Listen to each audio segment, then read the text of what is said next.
배 대표님, 예. 이 국민의힘 경선과 관련해서 그동안 한대행이 대통령 후보로 출마하리라, 또 뭐 국민의힘 경선에 네. 나갈 것으로 예상했던 사람은 거의 없었던 것 아니겠습니까?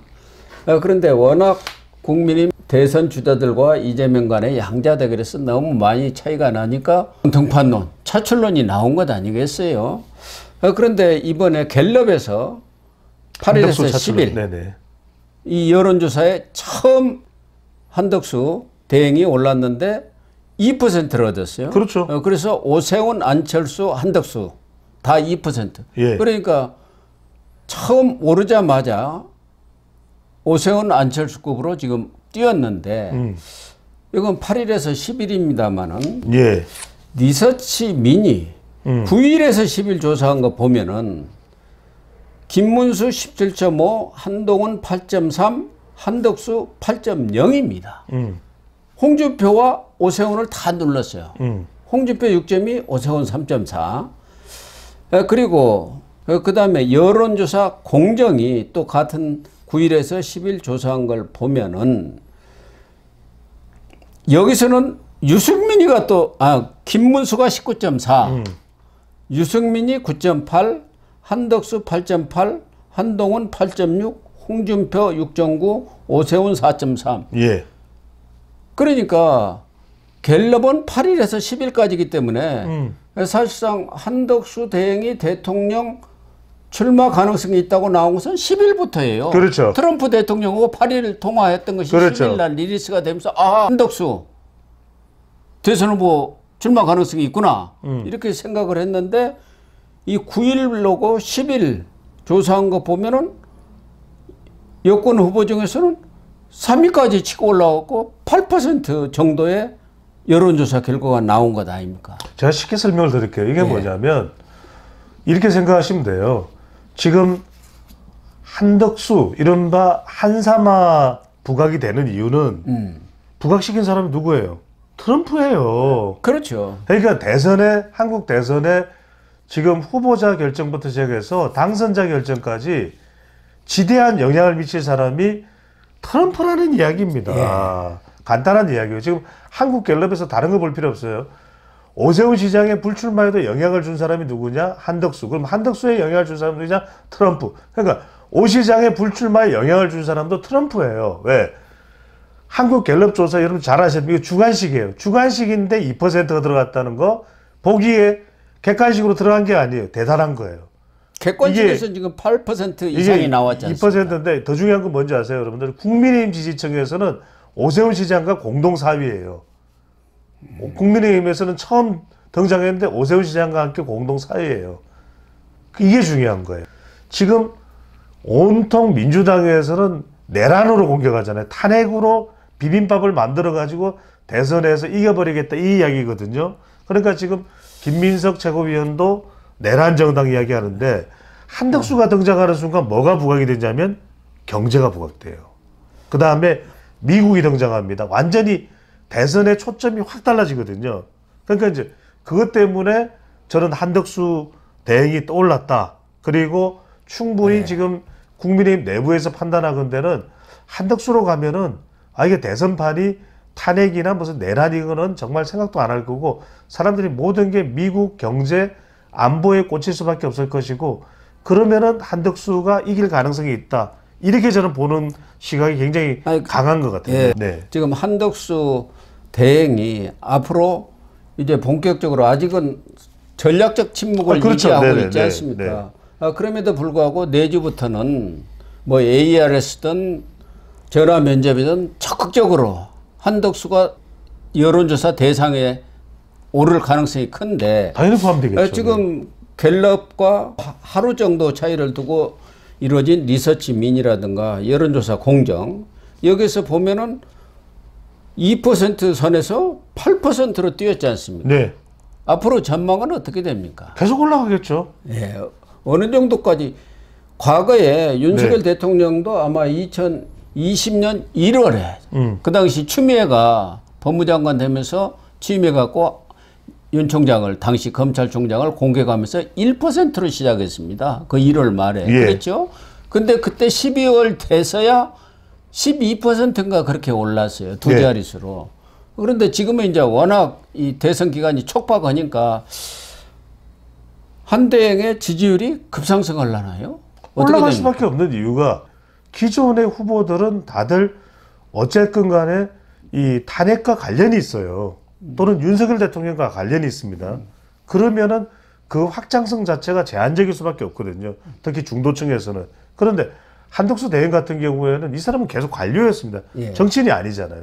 그래서 이 사람에 대해서는 더군다나 뭐 호남 출신이라는 배경도 있고 충분히 이 중도층을 돌파할 수 있다고 판단하는 겁니다. 그리고 이렇게 빠른 속도로 지지율이 올라오고 또 상승할 수 있는 여력이 지금 당장 몇몇 여론조사 안 했는데도 보이잖아요. 예. 그러니까 이건 뭐냐면 국민의힘은 국민의힘 지지층이 후보로 결정되면 한덕수 지지 안 할 겁니까? 지지할 거 아닙니까? 중도층에서는 뭐만 바라보면 경제만 바라보고 있는데 뷰티풀 잉글리시로 트럼프와 지금 상대가 가능하죠. 그 다음에 바로 대통령이 되자마자 경제에 대해서 역할을 보일 수 있는 사람이죠. 그 다음에 뭐냐면은 저는 이 상승 탄력 자체가 하나의 조사만 나오면 돼요. 예. 그러니까 윤석열 대통령도 그때 대선 후보 중에서 국민의힘에서 가장 지지율이 높게 딱 나오고 누가 나오더라도 이재명이 나오든 누가 나오든 이낙연이 나오든 다 이길 수 있다는 결과가 나면서 팍 치고 올라갔거든요. 네. 이게 뭐냐?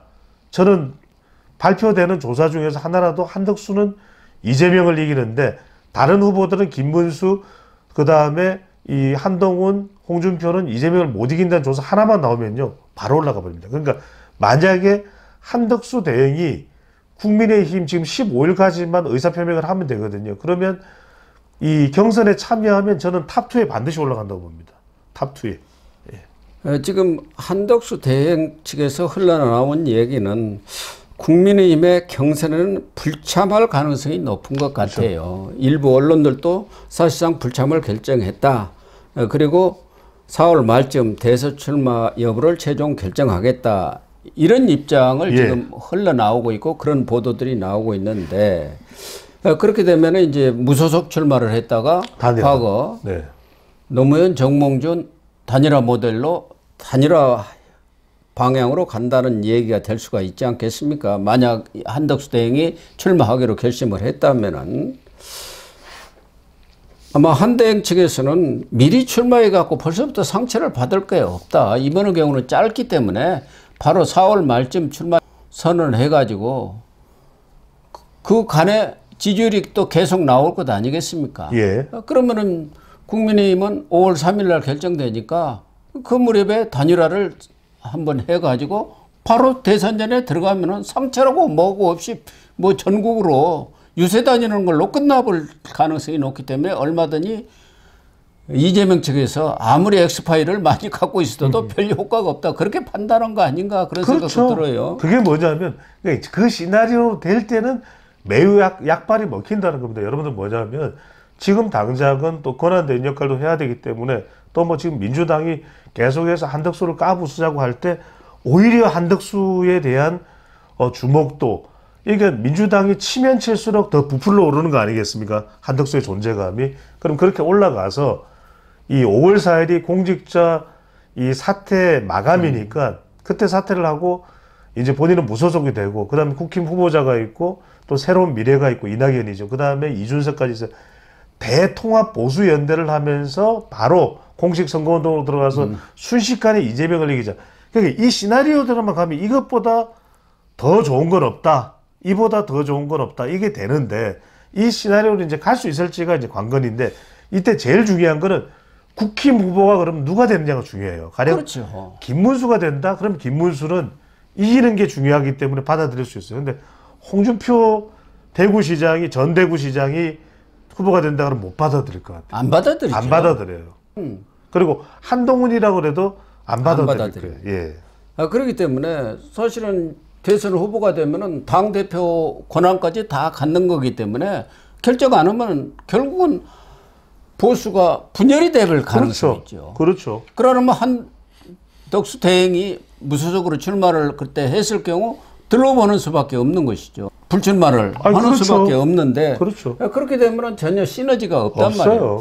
그런 차원에서 보면은 어떤 선택을 할지 지금 선택을 한다면 14, 15일 등록이기 때문에 그렇죠. 이번 주말쯤에는 우선 하나는 대선 출마를 할지 말지, 그렇습니다. 두 번째는 경선에 참여를 할지 아니면 무소속으로 뛸지, 이 부분에 대한 국민들한테 입장을 분명히 밝히라는 게 오늘 또 여러 언론 사설에서도 나와 있더라고요. 그렇죠.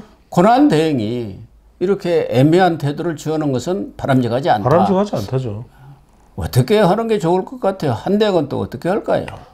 그래서 저는 한대행이 결정을 내리는 게 분명한 것 같아요. 그 이야기를 오세훈 시장도 본인의 불출마에서 기자회견에서 질문을 받고 이야기를 하고 있거든요. 예. 그러면 한덕수 권한대행이 심사숙고를 해서 결단을 내려야죠. 안 나갈 거면 안 나갈 걸로, 나갈 거면은 그러니까 시나리오를 쓰기 시작하면 한도 끝도 없어요. 한도 끝도 없어요. 그럼 뭐 새로운 미래는 도와줄지 이준석은 도와줄지 그것도 알 수가 없는 거고 국힘 경선에서 국힘의 후보자로 나서야 되는 것이 타당할 거예요. 그러니까 이런 시나리오를 쓰는 거는 소설가들이 쓰는 겁니다. 이른바 선거 기획자, 선거 공학자들이 쓰는 거기 때문에 그렇게 된다면 너무 좋겠지만 그건 안 되는 순간 와르르 무너져 버리거든요. 지금 예. 조선일보 양상훈 주필인가요? 발행인이 그 이야기를 하지 않습니까?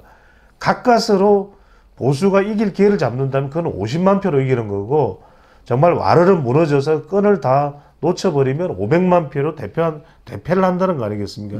그러려면은 시나리오가 정말 완벽할 정도로 빈틈없이 써지면 모르겠는데 아니면 정면 돌파를 해야죠. 그러니까요. 한대행 측에서는 14, 15일 등록하기에는 너무 시간이 촉박하고 우선 미국과의 관세 협상 이런 그렇죠. 것에 대한 컨트롤 타워가 있어야 하고 또 지금 의료 개혁 이 부분에 있어서도 거의 지금 매듭 단계에 있기 때문에 우선 급한 국정의 현안들은 어느 정도 가닥을 잡아놓고 4월 말쯤 출마를 해도 늦지 않은 거 아니냐 하는데 말씀하신 대로 경우에 따라서는 국민의힘 후보가 어떤 사람이 되느냐에 따라서 그렇죠. 후보 단일화가 무산돼 버릴 수도 있거든요. 단 하나의 방법은 있습니다. 그건 뭐냐? 4월 말 5월 초에 나오는 조사에서 한덕수면은 판판이 이기는 거예요. 이재명 양자 대결에서. 그런데 누가 후보가 되더라도 국민의힘 후보는 이재명을 절대로 이기지 못해. 여론조사에서.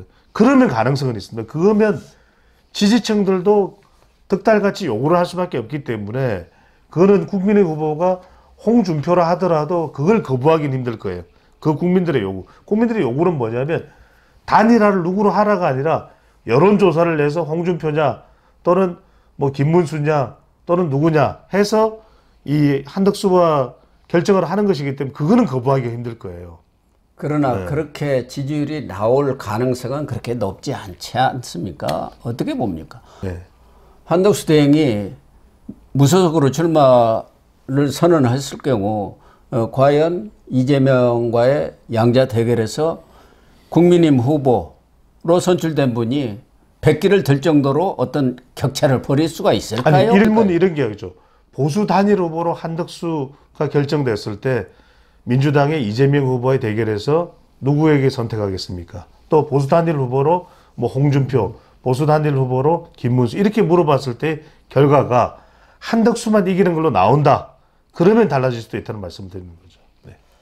어쨌든 그것은 하나의 가장 가정이죠. 바람직한 네. 가정이지. 가정이죠. 정치 현실에서는 이 국민의힘 대선 후보로 경선을 지금 현재로서는 4인 경선, 2인 경선, 결선까지 해가지고 선출된 사람이 포기를 하는 가능성은 그렇게 높지가 그렇습니다. 않거든요. 그래서 그게 제가 정치 현실입니다. 말씀드리는 거예요. 쉽지 더군다나 뭐 김문수 전 장관은 그분도 그렇게 쉽게 포기하기는 어려울 걸로 저는 봅니다만은 말씀하신 대로 홍준표라든가 한동훈 이런 분들이 후보가 됐을 경우 양보 웬만한 격차가 나지 않아 갖고는 않을 겁니다. 아니 대선 과정에서 얼마든지 내가 뒤집을 수 있는데 지금 시점에서 어떻게 알 수가 있냐. 대선 과정에서도 잘 아시잖아요. 몇 번의 엎치락 뒤치락이 있는데 지금 상황과 가지고 월등하니 그렇죠. 누가 보더라도 네. 뭐 10% 이상 탁 차이가 난다고는 하면 모르지만 그럴 가능성은 없기 때문에 자칫하다 하면은 이게 보수의 분열로 그렇죠. 이어질 네. 가능성이 높다.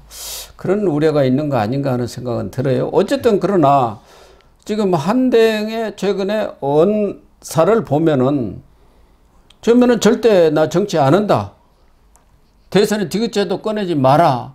한 것에서 자꾸 지금 변화가 그러니까요. 있는 게 사실 아닙니까? 심지어는 트럼프 대통령이 당신 대통령 선거에 나가요? 물어봤더니 not decided. 결정되지 않았다예요. 동아일보가 10일 날 공식적으로 한대행한테 거기에 대한 질문서를 보낸 모양이에요. 그러니까 그런 일이 있으면은 알려드리겠다. 그런 일이라는 게 대선 출마를 하는 일이 있으면 알려드리겠다. 예. 그렇게 지금 답변을 했단 말이에요. 내부적으로는 저울질하고 있다니까요. 예. 거의 뭐 출마 쪽으로 입장을 정했다 이렇게 봐도 무리는 아닌 것 같은데 지금 국민의힘 쪽에서도 의원들 현재 오늘까지 12일까지 한 51명이 예. 출마 촉구 성명서에 사인을 한 모양이에요. 51명이요. 현역이요. 예. 그래서 대부분이네요, 대부분. 13일쯤 아마 그 성명서를 공식적으로 발표를 하고 경선 참여랄까 이걸 촉구하는 성명서를 낼 것 같아. 그러면 108명 중에 51명인데 절반이에요. 그쪽에서는 아마 한 60명 정도는 충분히 할 수 있다. 예. 그렇게 생각하는 것 같아요. 그렇죠. 그래도 이제 촉구라는 것 자체가 지지 의향이 있다 이렇게 봐야 되지 않겠습니까? 지지할 생각도 없는데 뭐하러 나오러 그러겠습니까? 그러니까요. 어쨌든 지금 한대영 측에서는 워낙 뭐 침묵을 지키고 있으니까 이것도 여러 면을 감안한 전략적 측면의 침묵이고 전체적으로 흐름을 보면은 뭔가 이 선거에 아주 상당한 경륜과 경험이 있는 책사랄까. 예. 그래서 시나리오가 이른바 한덕수 대통령 만들기 프로젝트가 가동되고 있는 것 아닌가 하는 느낌은 주죠. 한 대만이죠. 한덕수 대통령 만들기 한 대만이죠. 예, 너무 늦게 결단을 내리는 것은 자칫하면은 국민의힘 대선 주자들을 어렵게 만드는 결과를 그렇죠. 빚지 않겠느냐 그런 맞습니다. 생각은 들어요. 네. 예. 지금 뭐 모든 초점이 한대행한테 가버렸지 않습니까? 한덕수 바람이에요. 그리고 국민의힘 주자들은 뭐 잔챙이가 돼버렸어요. 그렇죠. 예, 그거는 아주 만약에 한덕수 대행이 나온다면 모르지만 안 나오고 그렇게 되면은 이건 싸움은 해보나 마나죠. 그렇죠. 근데 그 한덕수 바람을 불러일으킨 기폭제가 된 사람이 누굽니까? 트럼프예요. 트럼프예요.